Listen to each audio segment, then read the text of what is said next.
once a liberal democracy, Canada is now an authoritarian state. We'll talk about that and other things. Rav, what a pleasure to have you on the show today. Thanks for joining us. Hey, Ezra. It's good to be here. Well, it's great. I'm surprised we haven't talked yet. It's been a while. I know. Well, it's a delight to have you on the show. And I like your writing for itself. And if it were in the National Post or the Globe and Mail, I would like it too.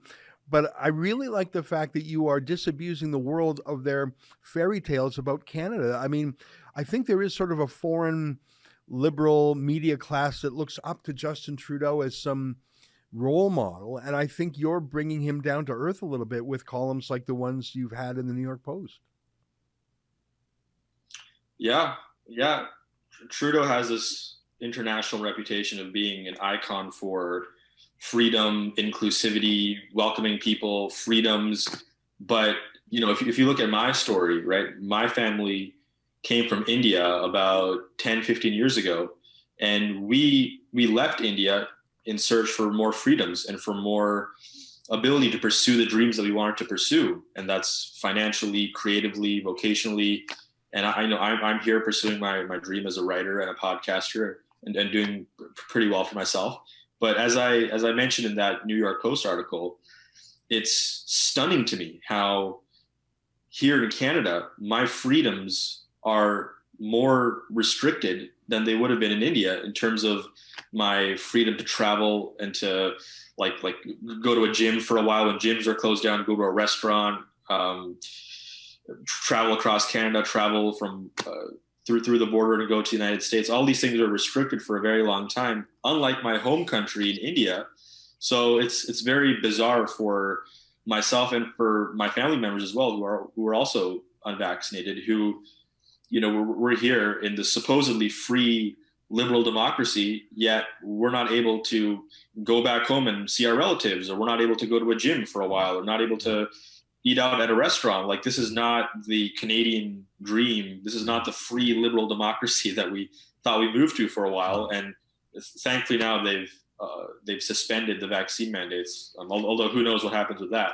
But for the longest time, I felt really let down as an immigrant from an immigrant family who have done so much to qualify and to get here and to really rise from rock bottom. My parents working at restaurants, working in taxi, doing all sorts of small jobs in order to pursue Canadian freedom. And yet here we are, and our freedoms were just fundamentally taken away for the longest time. You're talking about the lockdowns, and obviously I share your views on that. But even though some of the lockdowns are lifted, including some of the travel bans, we see the echo of the authoritarian flourish that Trudeau had with the Emergencies Act.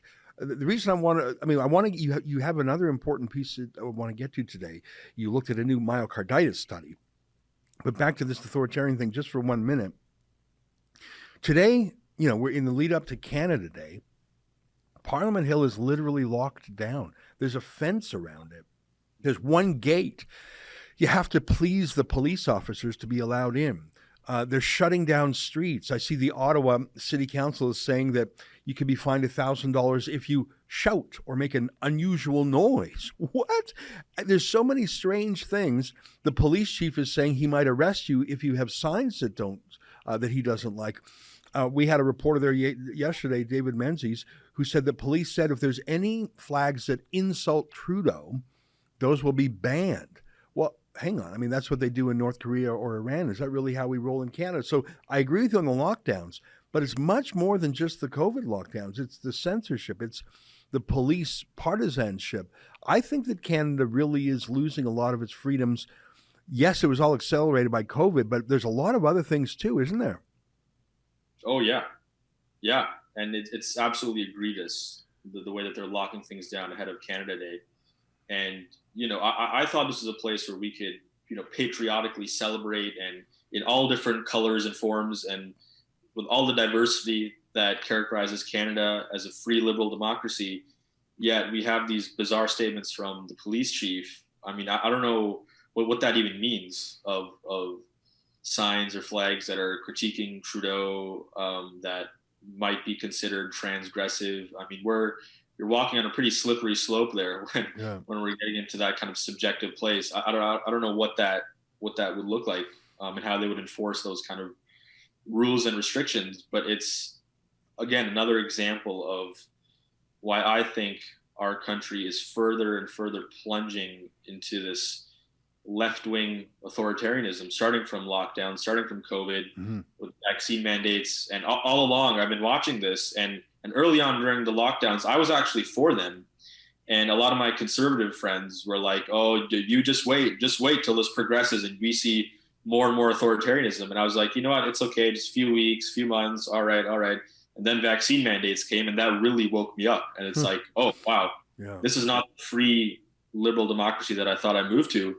So we're seeing this more and more, and with the online censorship as well, the bills that are being passed right now, trying to regulate the internet more and more to promote cultural Canadian content online. It's really bizarre, the amount of control that the liberal government is exercising, and it's really strange to me how many Canadian elites are just falling for it. I mean, I think I wrote this in Glenn Greenwald's Substack. I wrote a big essay on the truckers' protests back in February. And one of the things I said was that Trudeau has become the monstrous authoritarian leader that everyone feared Trump would be. Yeah. Oh, and because Justin Trudeau is on the left, and because he supports LGBTQ2IA45+ rights, and because he is inclusive and likes brown people apparently, and dressing up as brown people, whatever. But because he has this banner of liberal inclusivity, he's allowed to get away with many things that, Trump didn't even do, despite his, horrible character and all the, bad faith things that he arguably did. We're seeing a lot of this restrictive clamping down of opposition, of freedom here in Canada. And it's largely going unrecognized and uncritiqued because the elite media class is on the side of Trudeau. Trump never brought in a censorship bill. Trump never jailed his opponents, he didn't have them arrested. Trump was a doer. He was a fixer. I mean, he had a rhetorical flourish. He was a showman. You could even say a showboat, but he got things done. The irony is now we need a fixer, doer more than ever. How do you fix our Canadian airports? They're just a mess. How do you fix inflation? How do you fix things that aren't working? We could use a doer and a fixer, but instead we have what they always projected onto Trump, like you say, the authoritarian. What you just saw was an excerpt from my nightly show, the Ezra Levant Show. Every weekday I do a monologue. Usually it's about half an hour. Then I interview an interesting guest, and then we read my hate mail or my fan mail, whichever is more fun.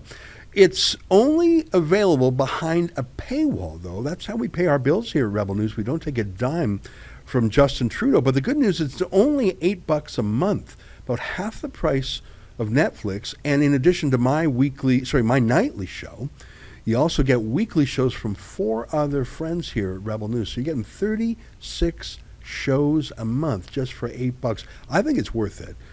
And even if you're not quite sure, do it anyways, because we rely on viewers like you to keep us free and independent. I promise you I'll never take a dime from Trudeau. Just go to rebelnewsplus.com and click subscribe. Thanks.